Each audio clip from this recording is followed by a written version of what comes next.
અમદાવાદના વિજય ચાર રસ્તા નજીક આવેલા સુભાષ સોસાયટીમાં મોડી સાંજે ફાયરિંગનો બનાવ બન્યો છે। પતિ પત્નીના ઝઘડામાં પિયર આવી ગયેલી પત્નીથી રોષે ભરાઈને રાહુલ સોની નામના વ્યક્તિએ 6 જેટલા રાઉન્ડ ફાયરિંગ કર્યું।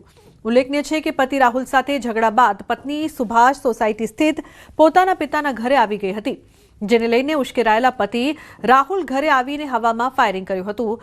મળતી માહિતી અનુસાર 12 બોરની રાઇફલ અને રિવોલ્વરથી 6 જેટલા રાઉન્ડ હવામાં ફાયરિંગ થયાનું સામે આવ્યું છે। હાલ તો પોલીસે ફાયરિંગ કરનાર રાહુલ સોનીને રાઉન્ડ અપ કરી બનાવ સ્થળેથી 12 બોરની રાઇફલ અને રિવોલ્વર પણ કબજે કરી છે અને કાયદેસર કાર્યવાહી હાથ ધરી છે। આરોપી રાહુલ ગુનાહિત ઇતિહાસ ધરાવતો હોવાનું પોલીસ તપાસમાં સામે આવ્યું। વર્ષ 2018માં અમદાવાદ ખાતે વિવિધ પોલીસ સ્ટેશનમાં ગુના નોંધાયા હતા। આરોપી રાહુલ કેફી પીણું પીધેલી હાલતમાં મળી આવ્યો હતો। આરોપી રાહુલ ઘનશ્યામભાઈ સોનીની ઉપર અગાઉ 2018માં Anandnagar police station, satellite police station અને સરખેજ પોલીસ સ્ટેશનમાં અલગ અલગ પ્રકારના ગુનાઓ દાખલ થયેલાની પ્રાથમિક વિગત પ્રાપ્ત થયેલી છે। પોતે કેફી પીણું પીધેલું હોય એવી અવસ્થામાં મળી આવેલા હતા, જે બાબતે પણ એની કાયદેસરની કાર્યવાહી હાથ ધરી એની ધરપકડ કરી આગળની કાર્યવાહી હાથ ધરવામાં આવેલી છે। મોરબી જિલ્લામાં દારૂ, જુગાર અને ડ્રગ્સના દૂષણ સામે કડક કાર્યવાહીની માંગ ઉઠી છે। અનુસૂચિત જાતિના આગેવાનોએ જિલ્લા પોલીસ વડાને આવેદનપત્ર આપ્યું હતું। યુવાનો નશાના રવાડે ચડી પોતાનું જીવન બરબાદ કરી રહ્યા છે, જેના કારણે અનેક બહેનોના જીવન પર સંકટ આવ્યું છે।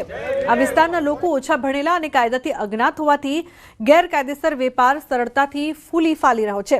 રજૂઆતમાં ઉલ્લેખ કરવામાં આવ્યો છે કે સત્તાવાર ફરિયાદો છતાં કેટલાક પોલીસ અધિકારીઓ અને સ્થાનિક રાજકીય નેતાઓના સંદિગ્ધ સંપર્કોના કારણે બુટલેગરો બચી જાય છે, તો ગેરકાયદેસર પ્રવૃત્તિઓમાં સંડોવાયેલા ગુનેગારો તેમજ સંભવિત પોલીસ અધિકારીઓ સામે કડક તપાસની માંગ કરવામાં આવી છે। મેક્સિમમ જે અનુસૂચિત જાતિ વિસ્તાર છે, જે દલિત પછાત વિસ્તાર છે, એના લોકો ભણેલ ગણેલ એટલા બધા નથી અને કાયદાના અજ્ઞાન છે, જેના કારણે આ દૂષણ અમારા અનુસૂચિત જાતિ મહોલ્લામાં ખૂબ જ પ્રમાણમાં વધી રહ્યું હોય। અમે સાહેબને એક કહેવા માટે આવ્યા છે કે અમારા જે અનુસૂચિત જાતિ વિસ્તાર છે એમાં અમારું યુવાધન બરબાદ ન થાય, અમારી બહેન દીકરીઓ વિધવા ન થાય, એના માટે થઈ અને આ વિસ્તારની અંદર ખાસ એક કોમ્બિંગ કરવામાં આવે। સુરત એરપોર્ટથી ક્રાઇમ બ્રાન્ચે ઝડપી પાડ્યો છે પ્રતિબંધિત હાઇબ્રિડ ગાંજો। હિન્દી ફિલ્મોમાં ડ્રગ્સની હેરાફેરી માટે જોવા મળતા દ્રશ્યો રિયલ લાઈફમાં જોવા મળ્યા। આરોપીના રિમાન્ડ દરમિયાન આરોપી પાસેથી વધુ 4800 કિલોગ્રામ હાઇડ્રોપોનિક કેનાબિસ ડ્રગ્સ મળી આવ્યું છે। રૂપિયા 1.70 કરોડનો હાઇડ્રોપોનિક કેનાબિસ ડ્રગ્સ જપ્ત કરવામાં આવ્યો છે। એરપોર્ટ પર સ્કેન ન થાય તે માટે કાર્બન પેપરનો ઉપયોગ પણ કરાયો હતો। જે એરપોર્ટ પર સ્કેન ન થાય તે માટે કાર્બન પેપરનો ઉપયોગ કરાયો હતો। 17 નવેમ્બરના રોજ ક્રાઇમ બ્રાન્ચે બેંકોકથી અમદાવાદ આવેલ જાફર ખાનને ઝડપી પાડ્યો હતો, ત્યારે આરોપી પાસેથી 4 કિલોથી વધુનો હાઇબ્રિડ ગાંજો મળી આવ્યો હતો। બેગની ઉપર એક ફરીથી બીજું બેગનું કવર લગાડી દેવામાં આવ્યું હતું બેગની ઉપર, એમાં ટાયર ને ઉપર આખી બેગ કેવિટી બનાવી અને છુપાવવામાં આવ્યું હતું। એમના ઉપર એમણે કાર્બન પેપર મૂક્યા હતા, જેથી જે બેગેજ સ્કેનરમાં આ ડ્રગ્સ છે એ સ્કેન ન થાય અને આરામથી પાસ થઈ શકે, એટલે એ પણ એને છુપાવીને કબજે કરવામાં આવ્યું છે। બંને બેગ તોડીને સર્ચ કરતા એમાંથી 4 પેકેટ મળી આવ્યા હતા, જે 4 કિલો 800 ગ્રામ એટલે અંદાજે 5 કિલો જેટલું અને જેની કિંમત 1 કરોડ 70 લાખ જેટલાનો મુદ્દામાલ વધુ સુરત ક્રાઇમ બ્રાન્ચ દ્વારા ધરપકડ કરવામાં આવ્યો છે।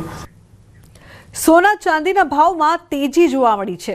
સોનાનો આજનો ભાવ 1,35,700 પર પહોંચ્યો છે, તો ચાંદીનો આજનો ભાવ 1,83,500 બોલાયો છે। એક તરફ લગ્નસરાની સિઝન તો બીજી તરફ સોના ચાંદીમાં ભાવ વધારો થતા ગ્રાહકો મૂંઝાયા છે। અત્યારે જે ભાવમાં સોનું મળે છે તે લઈ લેવું જોઈએ કે પછી રાહ જોવી જોઈએ, આ સવાલ હાલ દરેક વ્યક્તિને થઈ રહ્યો છે। ત્યારે સામાન્ય લોકોની શું પરિસ્થિતિ છે તે વિશે જાણીએ। અમારા ઘરે દિયરનો પ્રસંગ છે, એમના મેરેજ છે હમણાં, એટલે મારા દેરાણી માટે મંગળસૂત્ર લીધું, બ્રેસલેટ લીધું અને મારા સાસુની બુટ્ટી લીધી। પરિસ્થિતિ કેવી છે? કારણ કે ભાવ વધારો સખત છે।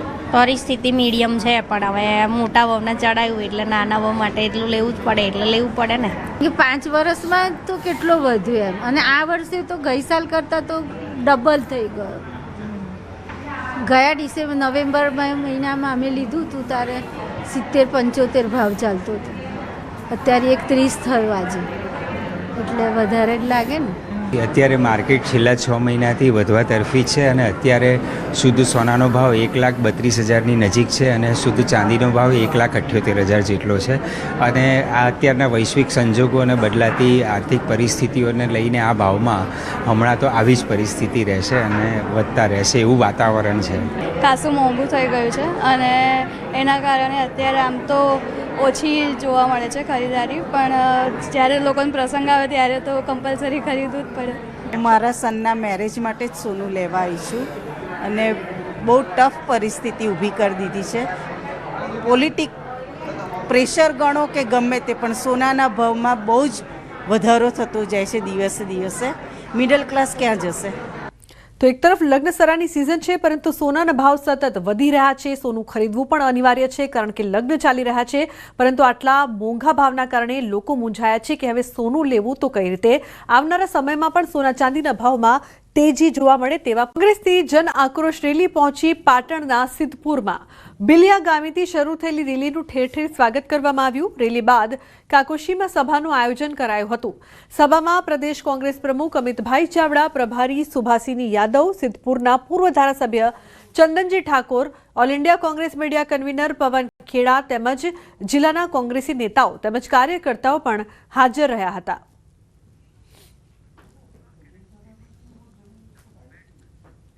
સંઘ પ્રદેશ દમણ જિલ્લા પંચાયતના નવા પ્રમુખ અને ઉપપ્રમુખની વરણી થઈ. નવા પ્રમુખ તરીકે ધરમ પટેલ, જ્યારે ઉપપ્રમુખ તરીકે રીના પટેલની બિનહરીફ વરણી કરવામાં આવી. મહત્વનું છે કે જિલ્લા પંચાયતની 16 બેઠકોમાંથી 15 બેઠક પર ભાજપના ઉમેદવાર વિજેતા થયા હતા, જ્યારે એક બેઠક પર અપક્ષ ઉમેદવાર વિજેતા થયા હતા.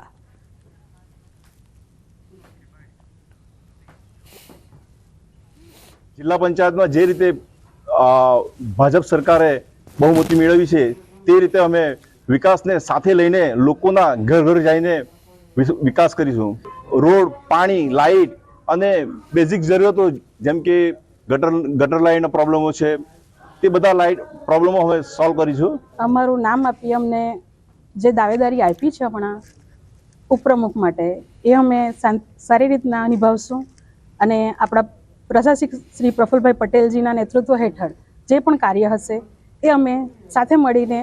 ભારતીય જનતા પાર્ટીના સંગઠન અને આમ જોવા જઈએ તો 15 સીટો એ ભારતીય જનતા પાર્ટી જીતી છે, ત્યારે ઓપોઝિશનનો કોઈ અહીંયા આગળ અવકાશ રહેતો નથી અને પાર્ટીએ સંગઠનને વ્હીપ દ્વારા જે ચૂંટાયેલા પ્રતિનિધિ છે એ पैकी આ નામ આપવામાં આવ્યું છે. जिला पंचायत प्रमुख और उप प्रमुख को ढेर सारी शुभकामनाएं देता हूं.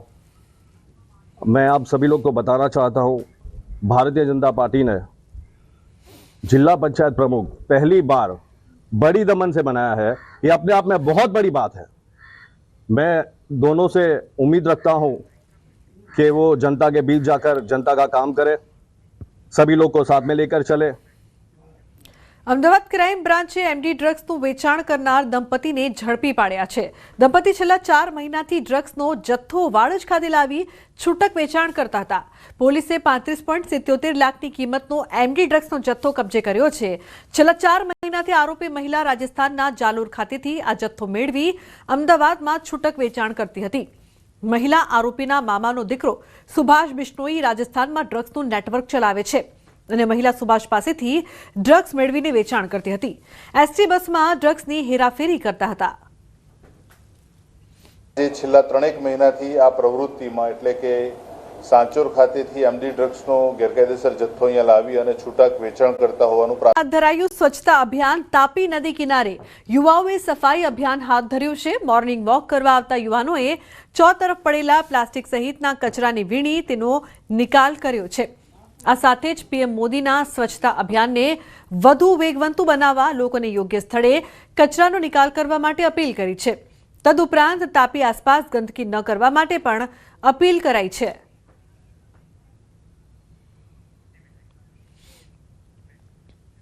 રાજકોટના જેતપુરમાં પાટીદાર સમાજની ઈડબ્લ્યુએસ માંગણીના મુદ્દે ક્ષત્રિય કોળી ઠાકોર સમાજ રાજકોટ જિલ્લા પ્રમુખે મુખ્યમંત્રીને પત્ર લખીને પોતાની વેદના ઠાલવી છે, જેમાં તેમણે વિવિધ મુદ્દા અંગે ચિંતા વ્યક્ત કરી છે. ઓબીસી, એસસી, એસટી સમાજની રાજકીય ક્ષેત્રે કોઈ નોંધ લેવામાં આવતી નથી. ગુજરાતમાં 2.5 કરોડની કોળી સમાજ અને ઠાકોર સમાજની વસ્તી હોવા છતાં સાંસદ અને ધારાસભ્યમાં બીજા સમાજના નેતાઓ રાજ કરે છે. ઓબીસી, એસસી, એસટી સમાજ જાગૃત થશે તો 2027 ચૂંટણીમાં નુકસાન થશે. ઓબીસી, એસસી, એસટી સમાજની નોંધ લીધા વગર કોઈપણ ઈડબ્લ્યુએસમાં સુધારો નહીં કરવા માંગ કરી છે. ઈડબ્લ્યુએસમાં કોઈપણ પ્રકારનો ફેરફાર નહીં કરવા માંગ પત્રમાં વિવિધ મુદ્દાઓને લઈને વાત કરવામાં આવી.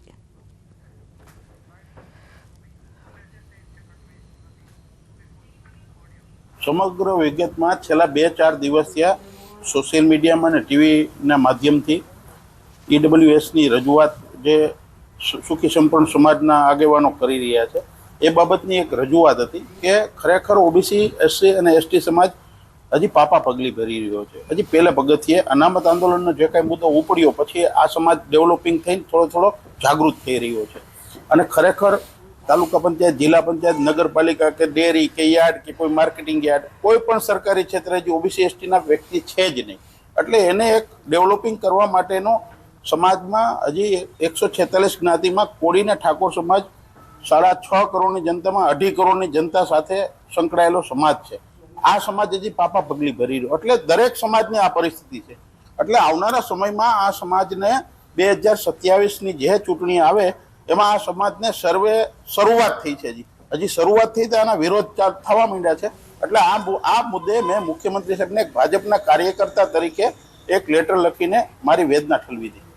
તો રાજકોટ શહેરમાં હવાનું પ્રદૂષણ સતત 15 દિવસથી 300 કરતાં પણ વધુ નોંધાતા રાજકોટ મહાનગરપાલિકા હરકતમાં આવી છે. શહેરના ટ્રાફિકથી ધમધમતા વિસ્તારોમાં હવાનું પ્રદૂષણ સતત વધતા અધિકારીઓની બેઠક બોલાવવામાં આવી હતી, જેમાં હવાનું પ્રદૂષણ ઘટાડવા, વૃક્ષારોપણ વધુ કરવા અને પ્રદૂષણ ઘટાડવા નિર્ણયો લેવામાં આવશે. રાજકોટ મહાનગરપાલિકા દ્વારા શહેરભરમાં પથરાયેલા વૃક્ષો માટે વૈજ્ઞાનિક ઢબે સર્વે કરી જીઓ ટેગિંગ કરવા પ્રયાસો હાથ ધરાયા છે. વૃક્ષોની ગણતરી કરી વિગતવાર અહેવાલ તૈયાર કરવા, શહેરને વધુ હરિયાળું બનાવવા સરળ સૂચનો પણ એજન્સીએ આપવાના રહેશે. આરએમસીના પર્યાવરણ ઇજનેરે જણાવ્યું કે ટેમ્પરેચર ડાઉન થવાના કારણે પ્રદૂષણ વધે છે. સૌથી વધુ બાંધકામ સાઇટો પર થતા માટીના ઉપયોગના કારણે અને રોડ પર ઉડતી ધૂળના કારણે પ્રદૂષણ થાય છે, જે અટકાવવા માટે વેક્યુમ મશીનથી ધૂળ ઉઠાવવામાં આવી રહી છે.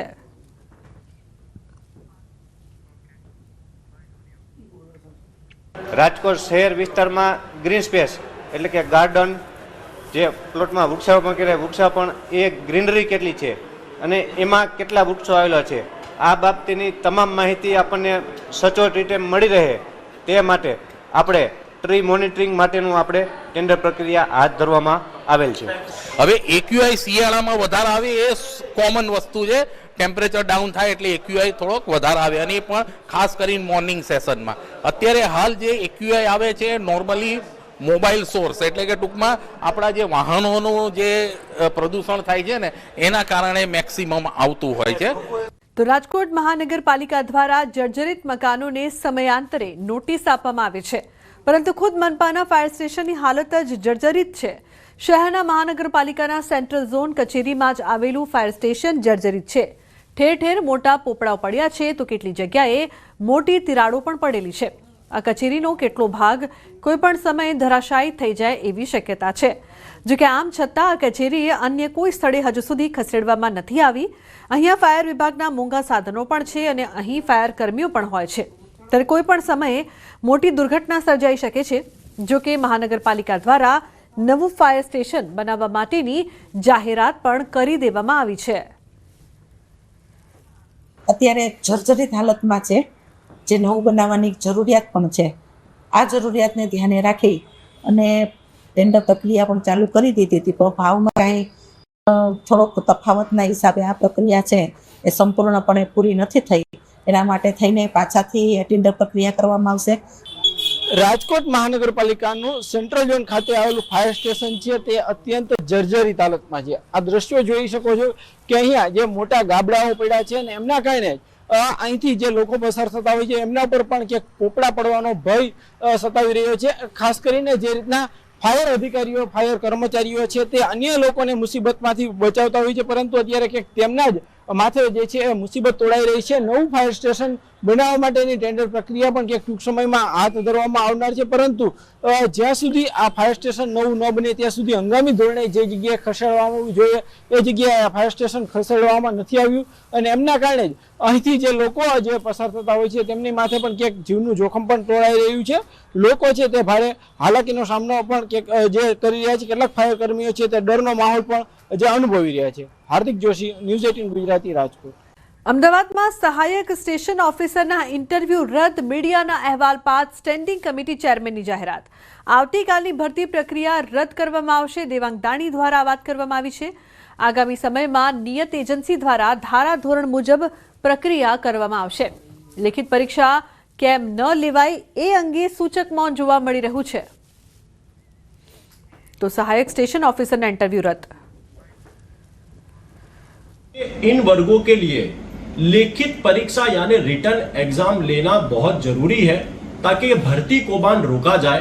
लेकिन अहमदाबाद म्युनिसिपल कॉरपोरेशन ऐसे ठहराव को नहीं मानता, विपरीत कार्य करता है. कल के दिन होने वाले इंटरव्यू में कांग्रेस पार्टी ये मांग करती है कि वो इंटरव्यू को तात्कालिक रद्द किया जाए और उसकी जगह उनकी लिखित परीक्षा ली जाए. આવતીકાલે આપના જે માધ્યમથી કે ભાઈ ફાયર ઓફિસર, સ્ટેશન ઓફિસરની જે રિક્રુટ થવાની છે એની અંદર જે ઉમેદવારોને સીધા આપણે વાત કરીએ કે કોલ લેટર આપીને બોલાવવામાં આવ્યા હતા, પરંતુ ચોક્કસ આપના મારા કહેવા માગું છું, કોઈ પણ પ્રક્રિયા હોય એ સરકારના નીતિ નિયમ પ્રમાણે જે ભરતી પ્રક્રિયાના નોર્મ્સ હશે એનું ચોક્કસ પાલન કરવામાં આવશે.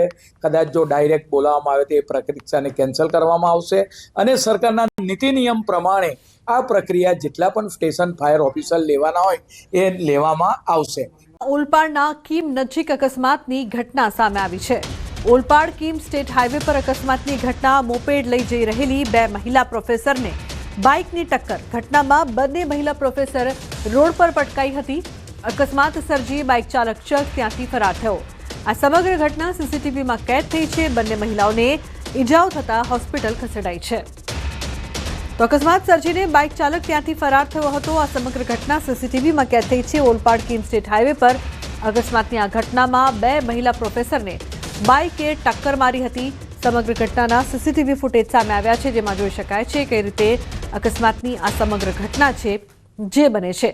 બે મહિલા પ્રોફેસરને બાઇકની ટક્કર. દ્રશ્યોમાં આપ જોઈ શકો છો કે કઈ રીતે ટક્કર મારવામાં આવે છે. પહેલા આ બંને મહિલાઓ છે તે જઈ રહી છે અને પછી ત્યાંથી એક બાઇક સવાર આવે છે અને જોરદાર ટક્કર મારે છે.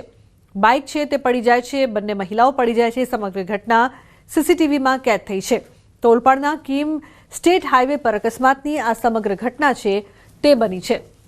બે મહિલા પ્રોફેસરને બાઇકે ટક્કર મારી હતી. ટક્કર માર્યા બાદ બાઇક સવાર ત્યાંથી તેમને ઉઠાવવાની જગ્યાએ ફરાર થઈ જાય છે. તેમની મદદ નથી કરતો, પરંતુ અકસ્માત સર્જીને ત્યાંથી ફરાર થતો સીસીટીવીમાં પણ કેદ થયો છે. તો આ સમગ્ર ઘટનાના સીસીટીવી ફૂટેજ સામે આવ્યા છે. ઓલપાડના કીમ નજીક અકસ્માતની આ સમગ્ર ઘટના બની છે. તો ઓલપાડ કીમ સ્ટેટ હાઈવે પર અકસ્માત થયો છે. બે મહિલા પ્રોફેસરને બાઇકની ટક્કર.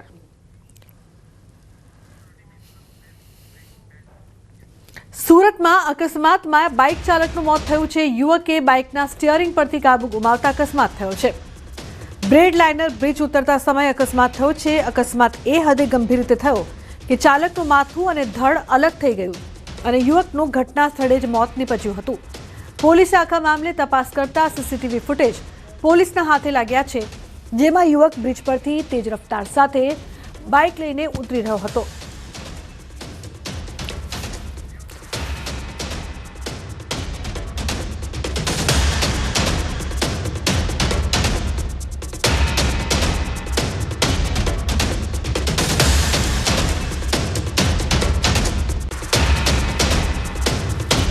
ત્યારે જ બાઇક સ્લીપ થતાં તે રસ્તા પર દૂર સુધી ઢસડાયો હતો. ઉલ્લેખનીય છે કે બાઇક ચાલકે હેલ્મેટ પહેર્યું ન હોવાનું પણ સામે આવ્યું છે.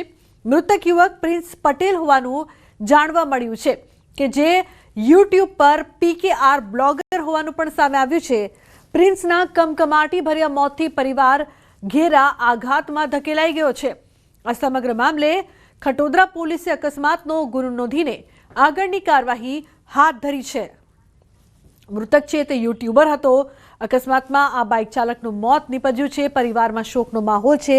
સ્ટીયરિંગ પરથી કાબુ ગુમાવતા અકસ્માત સર્જાયો હતો. સમગ્ર ઘટના છે તેના સીસીટીવી સામે આવ્યા. બ્રેડ લાઇનર બ્રિજ ઉતરતા સમયે અકસ્માતની આ સમગ્ર ઘટના બની હતી. ચાલકે હેલ્મેટ પણ ન પહેર્યું હોવાનું સામે આવ્યું છે. તો મૃતક પ્રિન્સ યુટ્યુબ પર બ્લોગર હતો તેવી પણ માહિતી સામે આવી છે. તો અકસ્માતમાં બાઇક ચાલકનું ઘટના સ્થળે મોત નીપજ્યું. સમગ્ર ઘટનાના સીસીટીવી ફૂટેજ સામે આવ્યા છે. તો ખૂબ જ સ્પીડમાં બાઇક જઈ રહી હતી. સવારમાં એક ભયંકર એક્સિડન્ટ થયેલ છે. વેસુ અલથાણ વિસ્તારમાં રહેતા એકના એક પરિવારના દીકરાનું ભયંકર રીતે ગાડી સ્લીપ ખાઈ ગઈ અર્થાત કોઈ અજાણ્યું વાહન અડફેટે લઈને ભયંકર એક્સિડન્ટ થયેલ છે.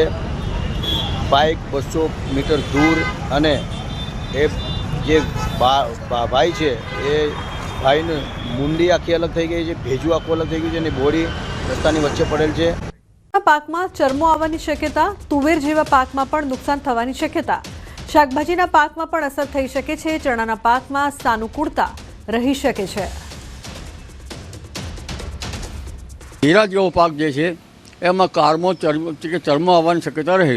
તુવર જેવા પાકમાં પણ ક્યારેક નુકસાન થઈ શકવાની શક્યતા રહે. શાકભાજીના પાકમાં પણ ક્યાંક અસર થઈ શકે.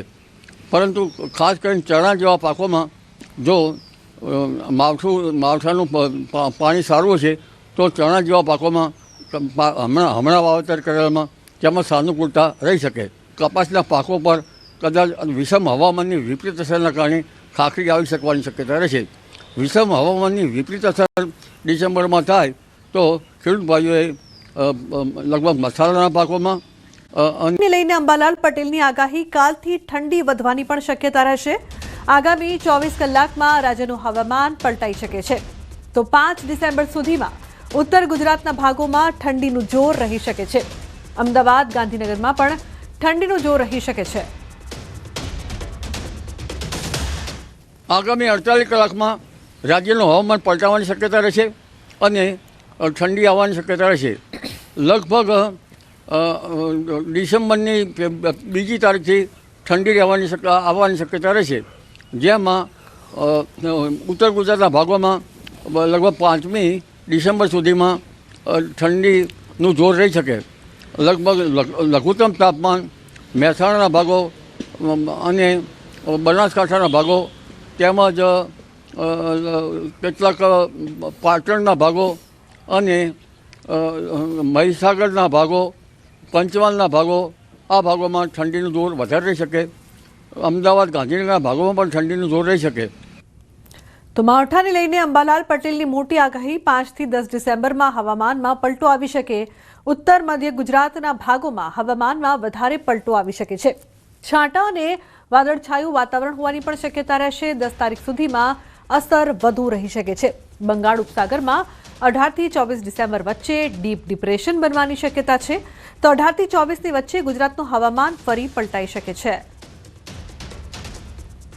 તારીખ 5મી ડિસેમ્બરથી 10મી ડિસેમ્બર વચ્ચે હવામાનમાં પલટો આવે અને આ પલટાની અસરના કારણે ક્યાંક સાંટા કે વાદળવાયુ થઈ શકવાની શક્યતા રહેશે.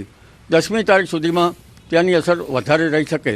બંગાળ ઉપસાગરમાં 15 ડિસેમ્બર બાદ લગભગ 15 ડિસેમ્બર કે 18 ડિસેમ્બરથી 24 ડિસેમ્બર વચ્ચે એક ડીપ ડિપ્રેશન બનવાની શક્યતા રહેશે અને જેના કારણે પણ ગુજરાતનું હવામાન તારીખ 18થી 24માં પલટાઈ શકે. 5 ડિસેમ્બરની આસપાસથી 10 ડિસેમ્બરમાં ક્યાંક હવામાનમાં પલટો આવી શકે. ઉત્તર ગુજરાતના ભાગોમાં હવામાનમાં વધારે પલટો આવી શકે. મધ્ય ગુજરાતના ભાગોમાં વધારે પલટો આવી શકવાની શક્યતા રહેશે. ડિસેમ્બરના પાછલા દિવસોમાં માવઠું થવાની શક્યતા. બીજા પખવાડિયાનું માવઠું વધુ રહેવાની શક્યતા. દક્ષિણ મધ્ય અને ઉત્તર ગુજરાતના ભાગોમાં માવઠાની અસર રહી શકે.